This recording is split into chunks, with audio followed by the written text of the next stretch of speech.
भाइयों और बहनों, ऐसा कौन गुरु होगा? क्या आज तक आपने किसी ऐसे गुरु के बारे में सुना है जिसने अपनी संगत में यह कहा हो कि भाई अब मैं तुम्हारा गुरु नहीं हूं, अब ये तुम्हारा गुरु है, अब इससे तुम्हारा उद्धार होगा, इससे तुम नाम दीक्षा लो? कोई नहीं कहता।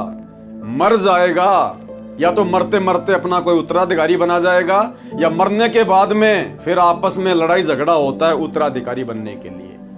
कोई नहीं कहता। और इस परमेश्वर को पहचानने का एक और फॉर्मूला है भाइयों और बहनों। बहुत सारे संकेत परमात्मा ने, बहुत सारी घटनाओं को परमात्मा ने अंजाम दिया है। हमने विचार करना पड़ेगा अब उनके ज्ञान आधार से।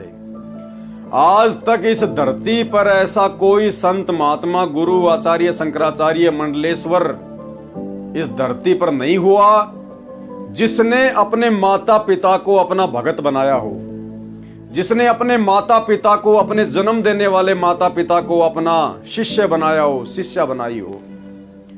कोई माई का लाल, कोई संत महात्मा, बड़े से बड़ा, ब्रह्मा विष्णु महेश की भी औकात नहीं है जिसने अपने माता पिता को अपने चरणों में दंडवत करवाया हो, जिसने अपने माता पिता को नाम उपदेश दिया हो। केवल सतगुरु रामपाल जी परमात्मा, जिन्होंने अपने माता पिता को अपना भगत बनाया, अपना बेटा और बेटी बनाया। अरे सुना कभी आपने कि बेटे ने कभी अपने बाप को अपना बेटा बनाया हो, अपनी मां को अपनी बेटी बनाया हो? या माता पिता जिसने अपने बेटे को कभी दंडवत प्रणाम किया हो? पूरी सृष्टि में, पूरे ब्रह्मांड में, पृथ्वी छोड़िए, केवल एक ही एग्जाम्पल मिलेगा आपको, केवल एक ही एग्जाम्पल, सतगुरु रामपाल जी परमात्मा। इससे यह साबित होता है कि यह किसी का बेटा नहीं है, यह किसी का रिश्तेदार नहीं है, किसी का बाप नहीं है। इनके खुद के मुंह बोले माता पिता भगतमती इंद्रो देवी तथा भगत नंदराम जाट, जिनको परमेश्वर ने 8 सितंबर 1951 को अपना मुंह बोला माता पिता बनाया, एक लीला की और आगे चलकर उनको ज्ञान समझाया, उनकी बुराइयां छुड़वाई, क्योंकि वो हुक्का पिया करते थे। और परमेश्वर ने, सतगुरु रामपाल जी ने फिर उनको उपदेश दिया, उनको अपने वचन का बेटा बेटी बनाया। और वो मुंह बोले माता पिता भगतमती इंद्रो देवी और भगत नंदराम जाट संत रामपाल जी को आश्रम में दिन में 10 बार उनके पैरों में पड़कर, नाक रगड़कर दंडवत प्रणाम किया करते थे। दंडवत प्रणाम, बेटा नहीं कहा करते थे, गुरुजी गुरुजी गुरुजी। ये पहला एग्जाम्पल है पूरी सृष्टि में। इसलिए साबित होता है कि ये किसी का बेटा बेटी नहीं है। अरे अब तो कम से कम 8 सितंबर के दिन संत रामपाल जी का जन्मदिन मनाना छोड़ दो। अरे अवतरण दिवस के नाम पर उनका जन्मदिन मनाना छोड़ दो, उनको एक मानुष मानना छोड़ दो। ऐसे ऐसे एग्जाम्पल इन्होंने तुम्हारे सामने पेश कर दिए और फिर भी तुम लोग नहीं समझ पाए, फिर भी हमारी आंखें नहीं खुली। ऐसे ऐसे एग्जाम्पल, ये एग्जाम्पल आपको पूरी सृष्टि में इनके अलावा दूसरा नहीं मिलेगा। तो भाई ये किसी का बेटा नहीं है, ये किसी का फूफा, चाचा, नाना, मामा, ताऊ, जीजा नहीं है। ये तो सर्व आत्माओं का जनक है, सर्व आत्माओं का जन्मदाता।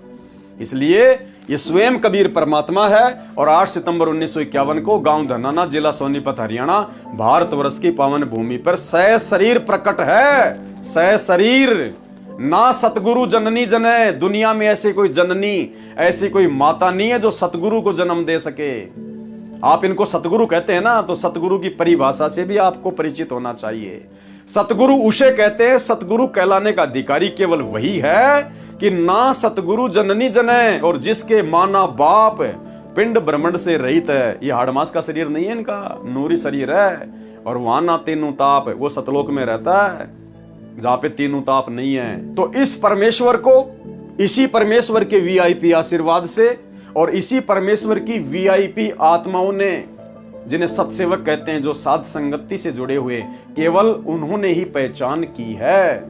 और आने वाले समय में यदि कोई सतगुरु रामपाल जी भगवान को पहचान पाएगा, गुरु रूप में परमात्मा इनको स्वीकार कर पाएगा, इनको जन्म लेकर नहीं बल्कि प्रकट होकर आया हुआ कोई मान पाएगा, तो भाइयों और बहनों, ये वर्तमान में जो साध संगति के वीडियो बन रहे हैं और 2014 बरवाला कांड के बाद जितने भी साध संगति के हजारों वीडियो बन चुके हैं, इन साध संगति के वीडियो को देखे बिना कोई भी आत्मा सतगुरु रामपाल जी को परमात्मा के रूप में नहीं जान पाएगी, नहीं पहचान पाएगी। इसलिए ये साध संगतियां परमेश्वर के विशेष वीआईपी आशीर्वाद से चल रही हैं। तो दादा गुरुदेव ने क्या कहा कि आज के बाद मैं तुम्हारा गुरु नहीं हूं। जिसने कल्याण करवाना हो इस रामपाल से उपदेश प्राप्त करो। इन शब्दों द्वारा पूज्य गुरुदेव जी ने भी नकली शिष्यों का भार अपने सिर से उतार दिया। यह सार शब्द अभी तक पूर्ण रूप से गुप्त रखना था। पूर्ण परमात्मा कबीर साहेब पूज्य गुरुदेव जी के सतलोक सिधारने के पश्चात ये दास रामपाल दास बहुत अकेलापन महसूस करने लगा। देखो, सारी बातें परमात्मा अपने आप को उनका भगत दिखाकर एक भगत की तरह साबित करके ही लिखेंगे। इसलिए हमने इन बातों को देखकर विचलित नहीं होना है। परमात्मा लीला करेगा। एक भगत बने हैं, मुंह बोला गुरु बनाया है, तो भाई वो भगत की तरह ही आचरण करेंगे, भगत की तरह ही सब कुछ व्यवहार करेंगे। हमने उनके ज्ञान को आधार बनाकर इन चीजों को समझना है कि सतगुरु रामपाल जी भगवान किसी का भगत नहीं है, वो तो दुनिया को भगत बनाने के लिए आए हैं। ये दास रामपाल दास बहुत अकेलापन महसूस करने लगा, बहुत चिंतित रहने लगा। अब मेरे साथ कौन रहेगा, मैं क्या करूं? इतनी बड़ी जिम्मेदारी को ये अकेला दास कैसे निभा पाएगा? भाइयों और बहनों, इतनी चिंता तो जब कल को सतगुरु रामपाल जी परमेश्वर अपनी लीला पूरी करके, अपने मिशन को पूरा करके जब अपने निज लोक सतलोक को चले जाएंगे, तो इतनी चिंता तो आप और हमें नहीं होगी।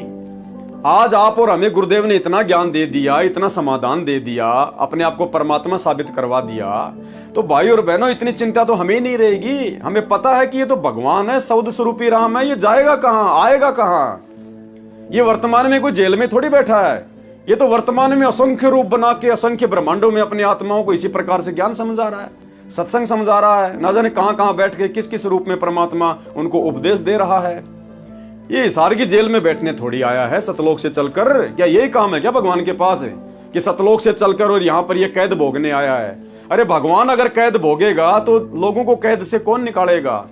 भगवान के ऊपर क्या कोई वो कर्म लागू होता है क्या जो भगवान जेल भोगेगा, भगवान जो है वो कैद भोगेगा? तो ये तो परमेश्वर की लीला है, उनका एक मिशन है। तो भाइयों और बहनों, ये परमात्मा है, ये कोई बंदी नहीं है, ये तो बंदी छोड़ है, सबको छुड़वाने के लिए आया है। इसलिए हमने परमेश्वर को उनके ज्ञान को आधार बनाकर ही पहचानना पड़ेगा। तो यहां परमात्मा जिस प्रकार की बातें लिख रहे हैं ना कि मेरे पूज्य गुरुदेव जी के सतलोक से धारने के पश्चात ये दास रामपाल दास बहुत अकेलापन महसूस करने लगा, बहुत चिंतित रहने लगा। अब मेरे साथ में कौन रहेगा, मैं क्या करूं? इतनी बड़ी जिम्मेदारी को ये अकेला कैसे निभाएगा? तो भाइयों और बहनों, इतनी चिंता तो आप और हमारे को भी नहीं होगी, क्योंकि हम 13वें पंथ के पंथी हैं। और ये जो बातें गुरुजी लिख रहे हैं ना, ये 12वें पंथ के हिसाब से लिख रहे हैं, क्योंकि गुरुदेव ने लीलामय रूप से आदरणीय रामदेवानंद जी को अपना मुंह बोला गुरु बना के 12वें पंथ में दीक्षा ली थी। और 12वें पंथ में संपूर्ण ज्ञान नहीं था, गुरु को भगवान नहीं माना जाता था। इसलिए परमात्मा 12वें पंथ के हिसाब से इस प्रकार की बातें लिख रहे हैं, और हम हैं उनके 13वें पंथ के भगत, और हमें परमात्मा ने पूरा ज्ञान दे दिया।